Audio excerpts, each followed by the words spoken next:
It was just a week ago when America announced it would begin to drop aid from the air into Gaza. A last resort and a policy decision that reflected the enormity of the man-made crisis below. Now another shift. President Biden has ordered the American military to build a port down there, somewhere along Gaza's coastline. An announcement which raises more questions than answers. Because this is what that coastline looks like. This was 2 weeks ago. Gunfire and chaos as Gazans tried to gather for the little aid which is getting through. Quite how a port or even a temporary pier can be made here and aid safely distributed is not clear. The Americans say they would do it all without any of their troops being on the ground.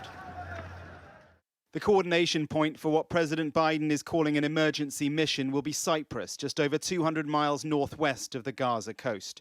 There is an existing port here in Gaza City. It's not operational. This is perhaps where the new temporary one will be put, but the details haven't been revealed. At the moment, aid to Gaza can only be brought in through these two crossings in the south, Rafah and Kerem Shalom, but all of it must be screened by the Israelis first.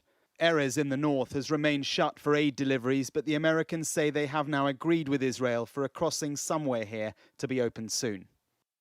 But an Israeli government spokesman said they are not impeding aid delivery. The Erez border crossing was the main crossing used by Hamas. They destroyed much of it when they came through butchering our people. The Kerem Shalom crossing is being used. The Nitzana crossing is being used to check at an incredible rate. We've got record amounts of aid that went through this week. Just south of Gaza City, the latest searches for survivors and for the dead. An overnight airstrike killed 16, say locals, among them 4 children and 5 women. But beyond this, it is hunger and disease, which is now killing people.